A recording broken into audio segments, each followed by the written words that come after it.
first is led by scripture, and inside of First Kings chapter 3, verse 5. And it states, At Gibeon, the Lord appeared to Solomon during the night in a dream, and God said, Ask for whatever you want. Ask for whatever you want me to give you. If God asked you this question today, what would be your response? First of all, does anybody need some water? Okay.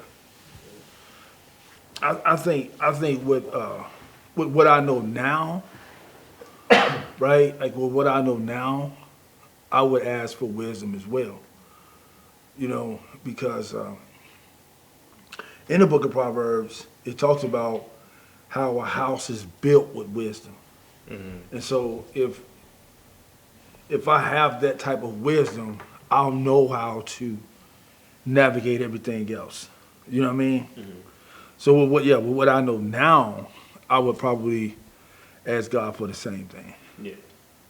I feel like this question, like I wouldn't even know what to ask God because it's such a, it's like a once in a lifetime thing, and it's like if someone gives you, $10 million, what are you gonna do with it? It's like I don't know, and the crazy part about it is that we ask God for, things that we feel will fix up our lives, but when we get that opportunity, right, it doesn't even come to mind. It then becomes super small. Our issue becomes super small,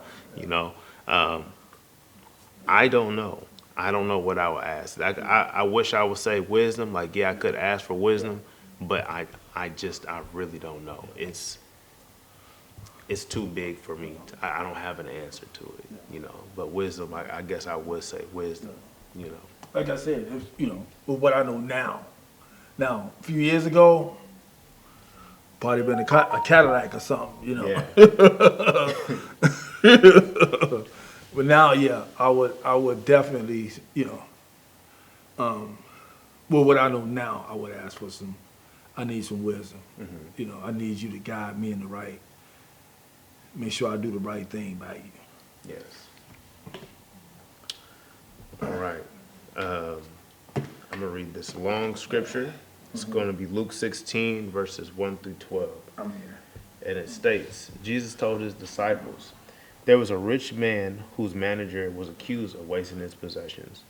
So he called him in and asked him, What is this I hear about you? Give an account of your management, because you cannot be my manager any longer. The manager said to himself, What shall I do now? My master is taking away my job. I'm not strong enough to dig. I'm ashamed to beg. I know what I'll do. When I lose my job here, people will welcome me into their houses. So he called in each of his master's debtors. He said to the first, How much do you owe my master? 900 gallons of olive oil, he replied. The manager told him, Take your bill, sit down quickly, and make it 450. Then he asked the second, How much do you owe? 1,000 bushels of wheat, he replied. He told him, Take your bill and make it 800. The master commended the dishonest manager because he had acted shrewdly. For the people of this world are more shrewd in dealing with their own kind than are the people of the light. I tell you, use your worldly wealth to gain friends for yourself, so that when it is gone, you will be welcomed into eternal dwellings. Whoever can be trusted with very little can also be trusted with much, and whoever is dishonest with very little will also be dishonest with much. If you cannot be trusted in handling worldly wealth, who will trust you with true riches? And if you have not been trustworthy with someone else's property, who will give you property of your own? Question number 1, what does shrewd mean? What was Jesus commending the shrewd manager for? And the hint is, it's not his dishonesty. So, shrewd is just you acting intelligently. You're sharp. You have a wit. What was he commending his shrewd manager for?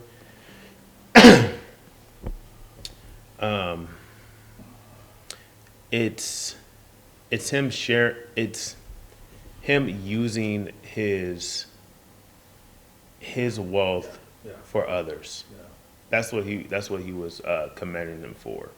And I know later down the line we might answer this question, but that's what it was. And the possessions that we have, the Lord, the gifts, and even the wealth that we have, the Lord has a expectation for us to do it as well. Yeah. And it does prevent a callous heart.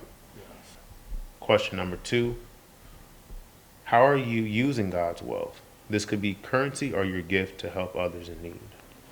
How are you using God's wealth to help others in need? Well, one of the things that my profession, Mm-hmm. as a recovery and relationship coach, I assist people in building a life of recovery, a life of healing, a life of healthy relationships, a life of finding out what is the reasons why the mess, and overcoming that mess so that you could turn that mess into a message. But it's just my entire profession.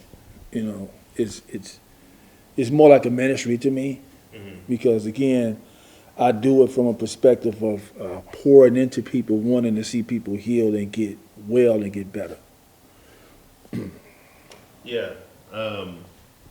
Yeah. Well, just the gift and even the money part. I have things that that I'll do other than tithing. Like if I'm paying at a counter like at a grocery store and I see someone behind me and they have like an item or two, I put it with mine and then I'll check it out, and just that little kindness give someone a good day, because we don't know what it is that they're walking through. And then also I believe the Lord blessed me with the gift of communication and just having a conversation with people. And it doesn't have to really be a biblical conversation, but just like how are you doing type of conversation, and I believe that is you're spreading God's wealth among those that way. So number 3, for the people of this world are more shrewd in dealing with their own kind than they are the people of the light. What is Jesus saying here? What do you believe Jesus is saying? Well, they know how to assist one another, right? They know how to deal with one another in a way to meet each other's need, to be able, again, to assist one another. And you see it all the time. I've been around many situations where you see people who aren't believers more in tuned or more giving or more caring about the other people that's in their circles that aren't believers. Yeah. That's what I appreciate that example that Jesus has showed, because it puts the light on us to be able to pay attention to what it is that we are doing or not doing, for our fellow Christians. And let me say this: I remember one of the so-called church hurts that I had. It didn't stop me from going to church. It just stopped me from going to that church. Was that it was them and then me, or them and then us. And what I'm saying is, I'm saying it from a perspective of, I was treated like I was somebody from outside because I was new to this particular church or these particular churches, and these people were around each other for many years, obviously, and instead of, and I always wanted to be in a place and in a position where to be around men. That's one of the reasons why I'm so grateful for our church. I wanted to be in fellowship with a bunch of other men. And here's what the men used to say to me: be encouraged.